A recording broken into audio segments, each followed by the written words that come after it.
A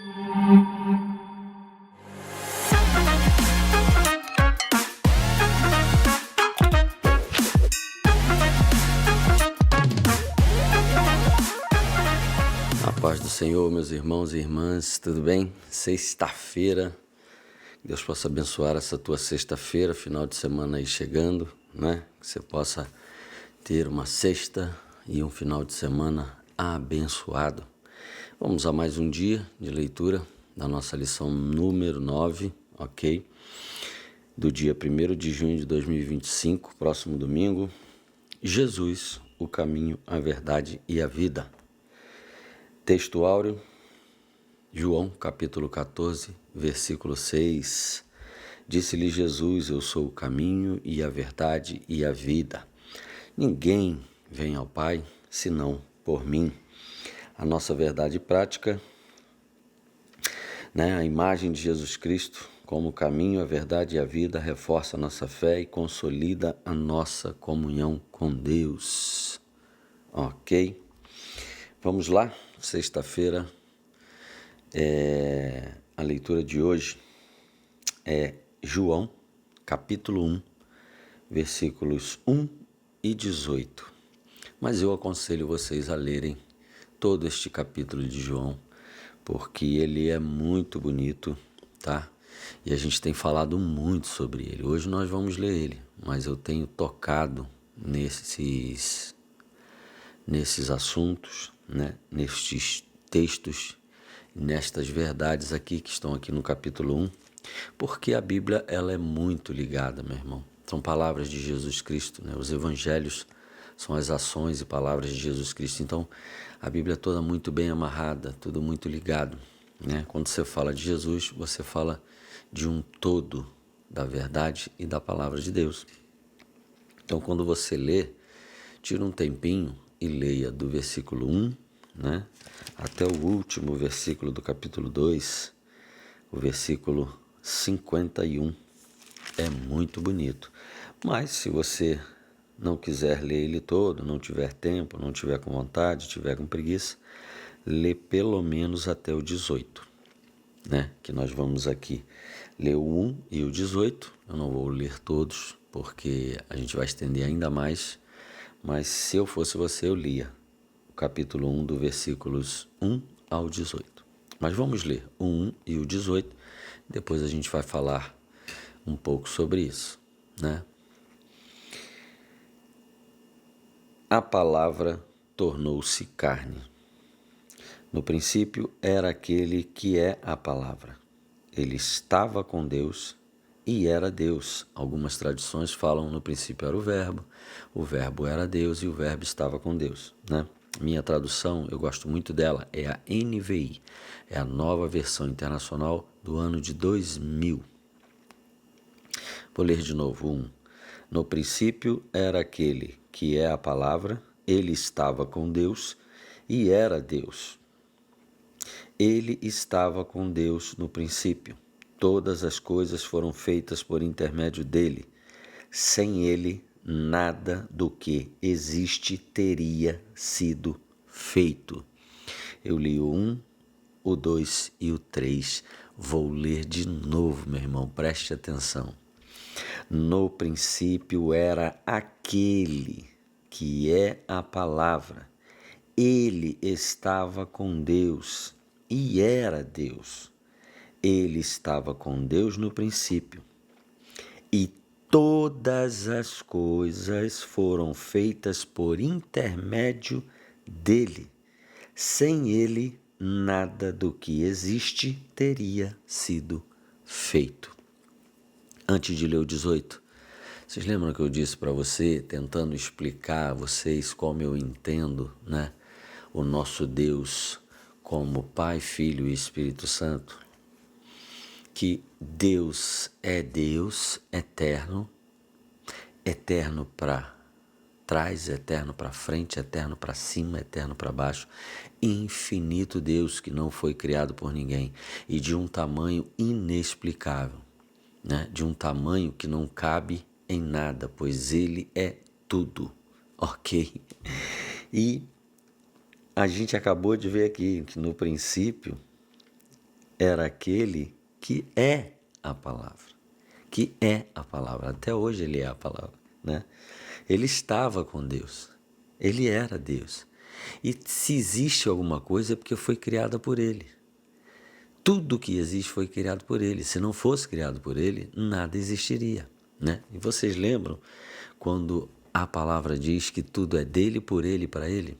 Jesus Cristo? Então, meus irmãos, Jesus é a voz de Deus, é o verbo, é a palavra que criou todas as coisas, o primogênito da criação. Porque quando você vê aqui, ó, no princípio, realmente teve um início, no princípio, ok? Mas o nosso Deus, o eterno, o Criador de todas as coisas, não teve um princípio. Ele é, ok? Mas a palavra diz que Jesus é o primogênito da criação. E através dele, tudo foi criado, ok? Então Jesus é a voz de Deus, Jesus é a palavra que criou todas as coisas, dele, para ele e criadas por ele, ok? Né? E agora nós vamos para o 18. Eu acho que você já entendeu isso. Agora nós vamos para o 18. Ninguém jamais viu a Deus. Jamais, ainda não viu. Ok? Não viram, não vê e não viram e ainda não verão. Ok? Ou seja, ninguém viu a Deus.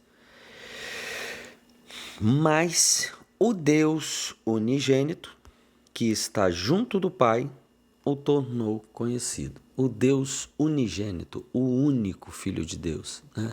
O primogênito da criação e unigênito de Deus. O próprio Deus, a voz de Deus, o verbo, a palavra de Deus, veio aqui, se fez carne, habitou entre nós, ok? E o tornou conhecido, ok? Então, meus irmãos, é por isso que Jesus diz: eu sou o caminho, a verdade e a vida, e ninguém vai ao Pai a não ser por mim. Tudo foi eu que criei, tudo foi feito por mim, é meu e foi feito para mim. E o Deus eterno, que não foi criado por ninguém, o meu Pai que me enviou, ok? Só pode ser acessado através de mim. Por quê? Porque eu deixei a minha glória, como vocês viram aqui, que ele estava com Deus.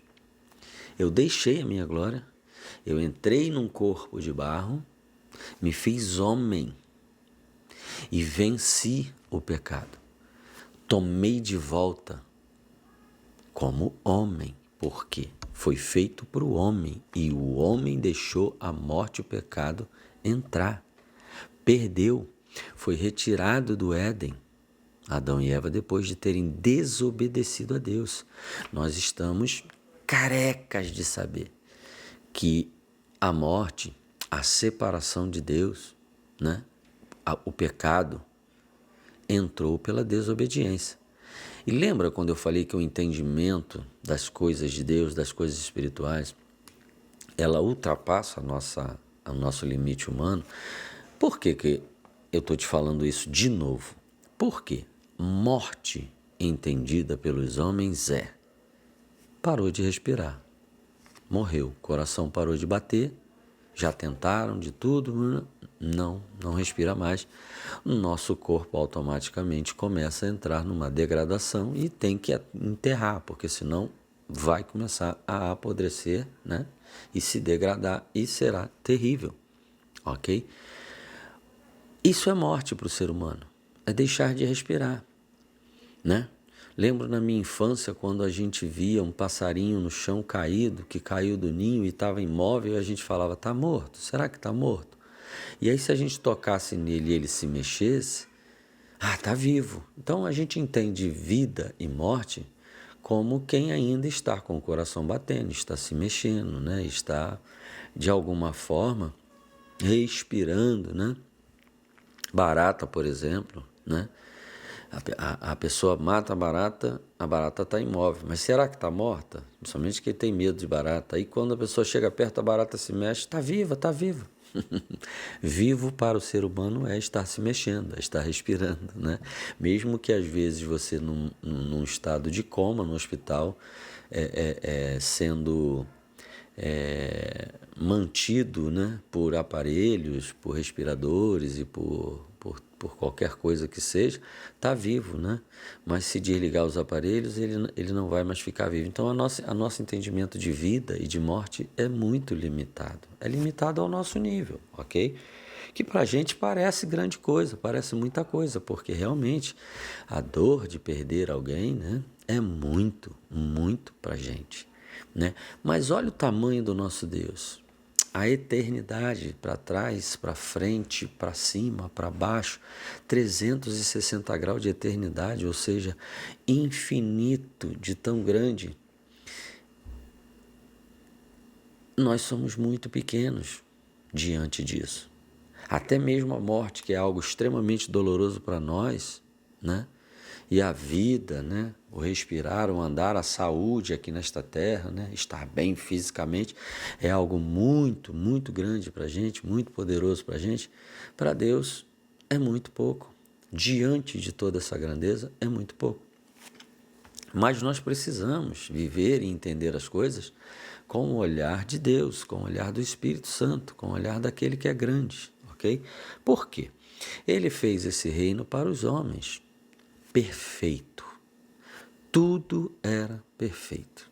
Funcionava sem nada errado.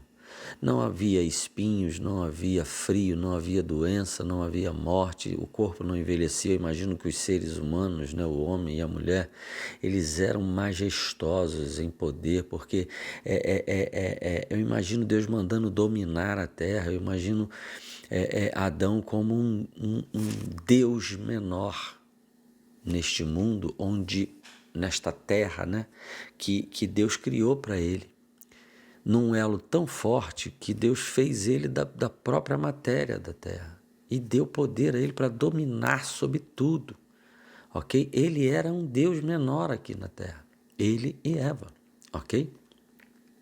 Falou, sujeite a terra, domine a terra. Você pode conjecturar, meu irmão, imaginar Adão falando assim, olha, eu queria aquela parte ali, eu queria que fosse uma relva bem bonita, aqui eu queria que corresse um rio bem bonito, ali eu queria umas árvores assim e tal, e as coisas aconteciam, né?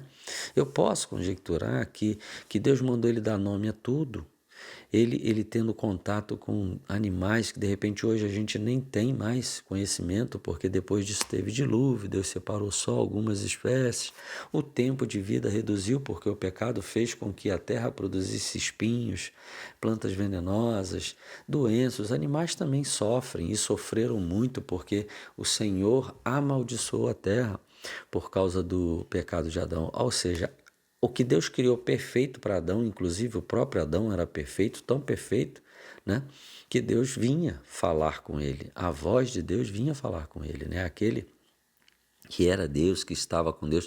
Se você lembra também quando o homem foi feito, né, quando o homem foi criado, que a palavra foi façamos, né? Façamos. Não foi um só que fez.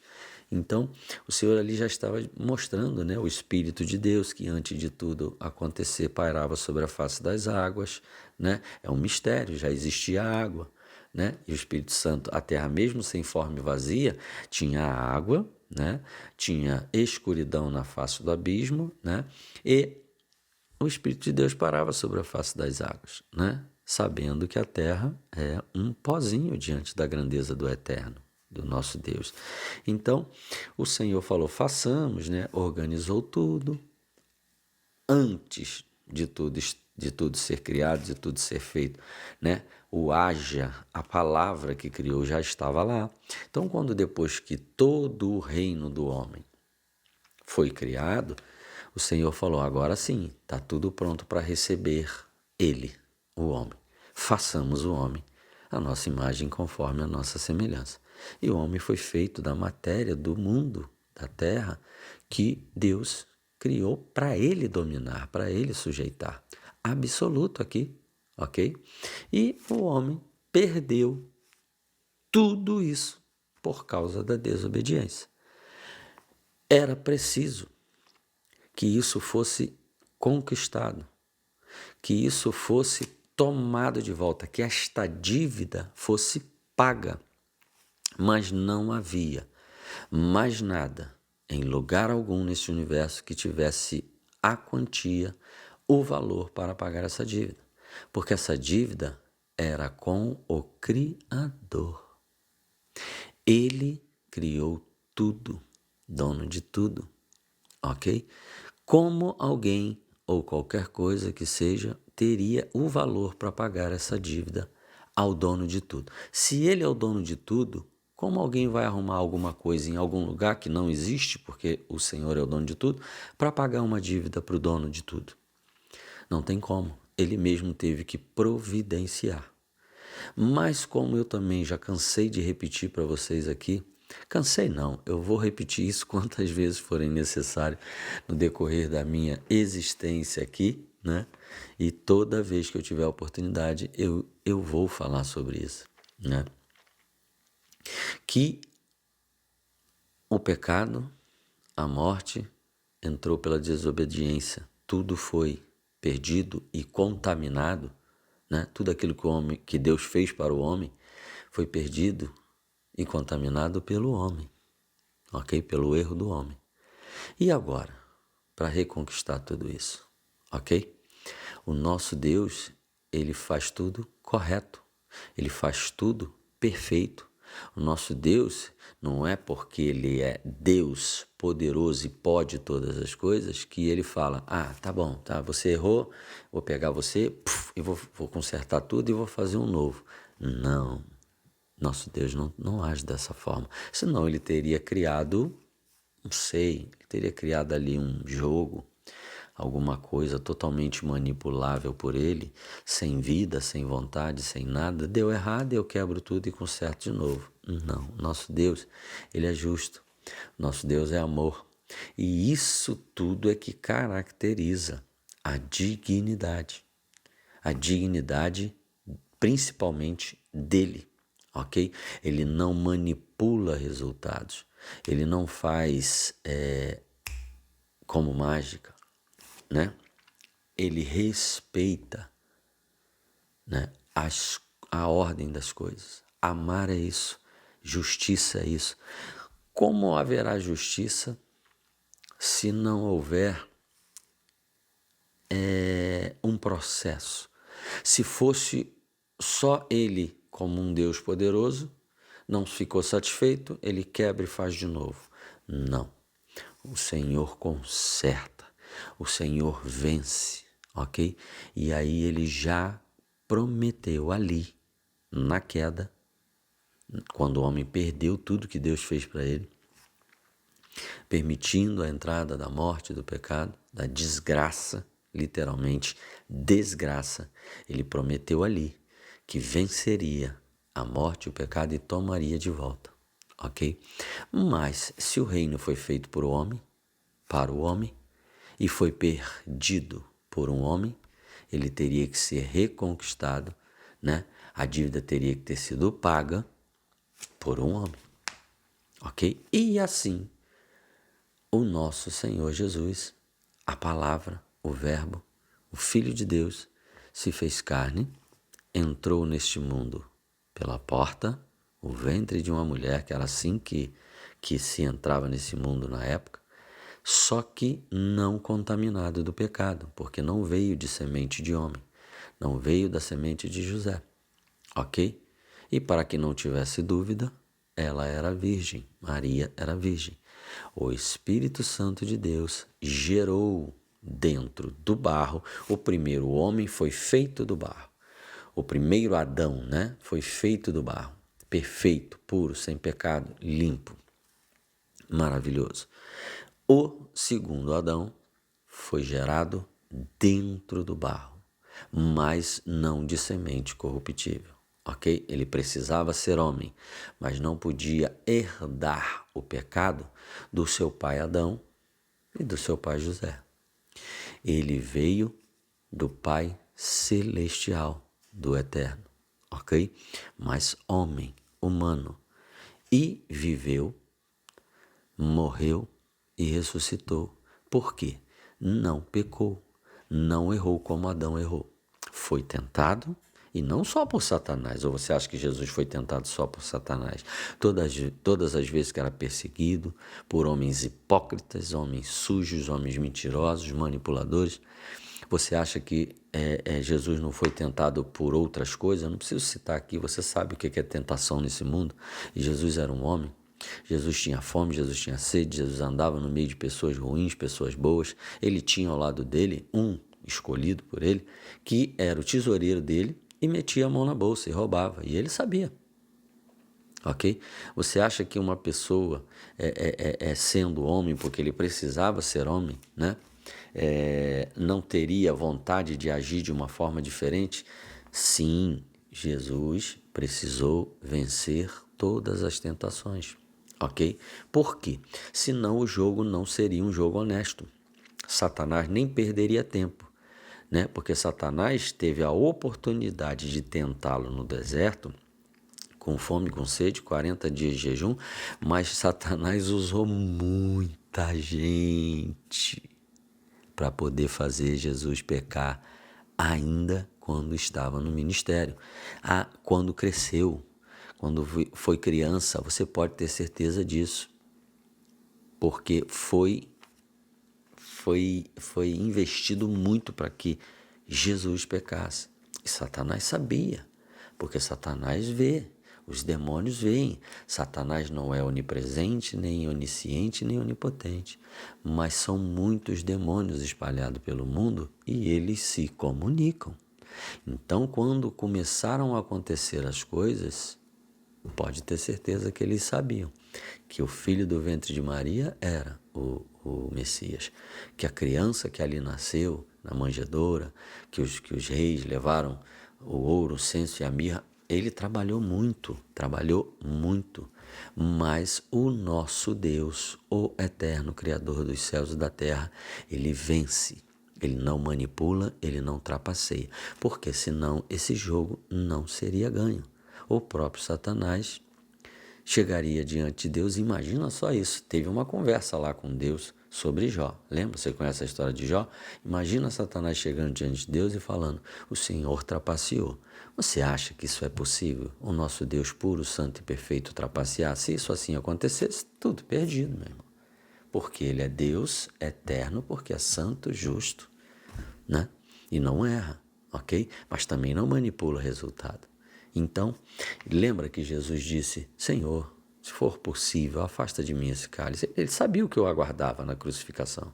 Não só a crucificação, os danos causados ao seu corpo físico, que com certeza causaram uma dor absurda. Ele sabia do peso espiritual, porque todo o pecado do mundo cairia sobre ele. Ele se fez maldito para poder vencer a morte. E depois ele disse, eu agora sou o dono. É tudo meu agora.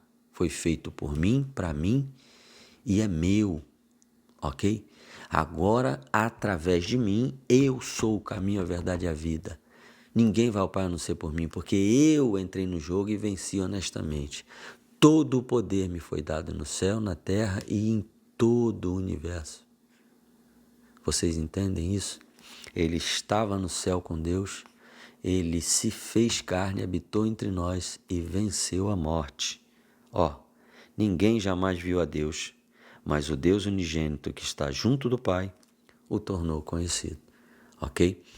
Nós, na nossa limitação humana, principalmente depois do pecado, fomos afastados de Deus, impossibilitados de entender, de discernir e de conhecer a Deus por causa do pecado. Por isso Adão e Eva foi afastado do jardim do Éden. Mas o plano de salvação foi concretizado e o nosso Senhor Jesus Cristo venceu, e através dele nós hoje podemos ter acesso à verdade, caminhando junto com ele para termos vida. ok? Precisamos da palavra, precisamos do Senhor Jesus e como vimos ontem, escuta o vídeo de ontem para você entender sobre o Espírito Santo, o divisor de águas, o diferencial, a essência, né? A porção que o Senhor derramou dele sobre nós para que nós tenhamos vida, uma vida nova, já começando aqui com ele em santificação, porque sem santidade ninguém verá Deus, ok? Em Jesus, no caminho, com a verdade, a palavra que é o próprio Cristo, para chegarmos à vida, ok? Precisamos do Espírito Santo e precisamos do nosso comprometimento, porque da mesma forma que o Senhor venceu a morte e o pecado, ok? Porque foi honesto, porque venceu o jogo, não trapaceou, não manipulou e não usou do seu poder para assim o vencê-lo, ok? Ele jamais, jamais vai fazer com que você se torne um santo. Não. Analise-se a si mesmo. Faça uma análise de você e veja se isso aconteceu com você. Veja se o dia que você creu, o dia que você levantou a sua mão, foi à frente, aceitou Jesus, decidiu viver aqui segundo a vontade de Deus, a palavra, mesmo que você não seja lá aquele crentão, mas você sabe o que é errado, não pratica, ou seja, você crê que Jesus Cristo é o Senhor, porque ontem mesmo eu falei muito sobre isso. Nós somos um bando de convencidos, daí a convertidos é outra história. A conversão é comprometimento, a conversão é renúncia, a conversão é decisão, é prática, é fé, é lifestyle, é vida nova, mudando tudo, mente, coração, corpo, mandando a carne ficar quietinha aí, só fazer o que tem que fazer e pronto, acabou. A carne não manda mais, as vontades não mandam mais, agora o que manda é a palavra de Deus, é a vontade de Deus, é o Espírito Santo, ok? Analise-se. E veja se isso já aconteceu com você. Se quando você aceitou Jesus, Jesus falou, agora ele me aceitou. Ó, ele falou a senha, ele me aceitou. Pum, você virou um santo da noite para o dia, cheio de poder. Nós também falamos ontem que é impossível fazer algo para Deus sem ser morada do Altíssimo aqui na terra. É impossível pregar o Evangelho a alguma pessoa e essa pessoa ser convencida pelo Espírito Santo se não é o Espírito Santo que está falando as palavras através da sua boca. Não é possível você agir, fazer, trabalhar na obra de Deus se você não conhece a palavra de Deus. Não conhece. Precisamos nos apresentar a Deus. Olha a minha ação. Apresente-te a Deus, aprovado. Obreiro aprovado, que não tem do que se envergonhar, que já deixou as velhas práticas, ninguém mais vai apontar o dedo e falar para você, aquilo ali é crente? Para ser crente assim eu também sou. Que não tem do que se envergonhar, ok? Suas velhas práticas você já deixou, você não tem rabo preso mais com ninguém, passado é passado, ok? E que maneja bem a palavra da verdade. Ou tu tá achando que tu levantou a mão, aceitou Jesus, Jesus fez assim, ó, e agora você é um crentão, cheio de dons, produzindo fruto à torta e à direita, ok? Não peco mais, não sinto mais a vontade de fazer aquele negocinho que Deus não gosta. Ai, mas é tão gostoso. Mas não pode, meu irmão. Se você ainda tem problema em abandonar as velhas práticas, se você ainda é doloroso para você ser crente, trabalhar na obra de Deus, se você ainda tem problema para ofertar, dinheiro, ofertar, fazer as coisas na casa de Deus, dizimar. Se você ainda é aquele crente que você pensa assim, ó, esse mês eu estou com tão pouco dinheiro, esse mês o Senhor vai entender, né? Não tem que dizimar. Meu irmão, preste atenção, se analise. Isso não vai acontecer. E eu te digo por quê. Você sabe o que é dignidade? Vou te dar um exemplo. Você pode ir lá no pai dos inteligentes, para não dizer pai dos burros. Mas eu vou te dar um exemplo. Se você é pai, você vai entender. Se você é filho, todos nós somos, vai entender também. Um pai não pode jamais obrigar um filho a amá-lo. Se o pai assim o fizer, primeiro, o filho não vai amá-lo e ele não será digno. Um filho reconhece o seu pai, honra o seu pai, porque isso parte dele. E esse pai, sendo um pai honrado, receberá a honra de seu filho e o amor de seu filho, porque faz da forma correta, porque é presente, porque é um bom pai. Ok? E um filho reconhecerá, e o amará e o honrará. Isso é dignidade, tanto de um filho que recebe dignidade do seu pai, né? E de um pai que recebe a dignidade do seu filho. E não existe, digno é o Senhor. Não existe nada mais digno do que o nosso Deus, ok? Que não toma nada por esforço. Antes ele diz que o reino dele é tomado por esforço, ou seja, tem que ter uma ação, tem que ter um esforço seu para tomar o reino de Deus. Espero que você tenha entendido que você tem a responsabilidade de viver segundo a palavra. Porque quem me ama, eu também o amarei.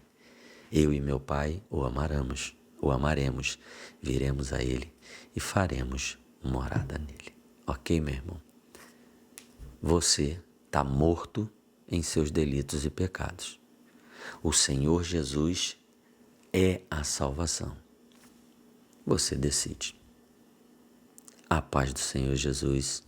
Deus abençoe a tua sexta-feira, o teu fim de semana, mas amanhã estamos aqui de novo. Amém?